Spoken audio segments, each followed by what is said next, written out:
आज हामीहरू कुराकानी गर्न गइरहेछौँ। यो भिडियोमा तपाईहरु डिप्लोमा इन इलेक्ट्रिकल इन्जिनियरिङको थर्ड सेमेस्टरको सी प्रोग्रामिङको पीडीएफ चाहनुहुन्छ भने कसरी डाउनलोड गर्न सक्नुहुन्छ। सी प्रोग्रामिङको पीडीएफ हेर्न सक्नुहुन्छ। हामीहरूले यहाँ पुरा डिटेलमा लिएर आइसकेछौँ। तपाईले कुनै पनि डाउट या केही कुरा होला भने हामीलाई कमेन्ट गर्न सक्नुहुन्छ र हेर्न सक्नुहुन्छ। ए टु जेड 78 पेजको हामीहरू पीडीएफ लिएर आइसकेछौँ। यो पीडीएफ कसरी डाउनलोड गर्ने र कसरी के कुरा गर्ने र कसरी कहाँबाट तपाई पाउन सक्नुहुन्छ भन्नेमा पुरै जानकारी यो भिडियोमा आज म दिन गइरहेछु। सबभन्दा पहिला तपाई मेरो च्यानलको भिडियो अगर युट्युबमा हेर्नु भइरहेछ भने युट्युबको डिस्क्रिप्सनमा एउटा लिंक होला, त्यहाँ क्लिक गर्नुहुन्छ भने डाउनलोड भइहाल्छ।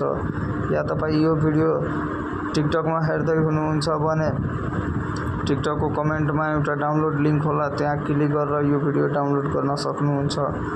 त्यहाँबाट डाउनलोड गरेर अनि राम्ररी पढ्न सक्नुहुन्छ। या अरु तपाईले कुनै पनि सब्जेक्टको यस्तो पीडीएफ चाहियो भने मलाई कमेन्ट गर्न सक्नुहुन्छ। त्यसको म पीडीएफ अवेलेबल गराउन सक्छु। Thank you.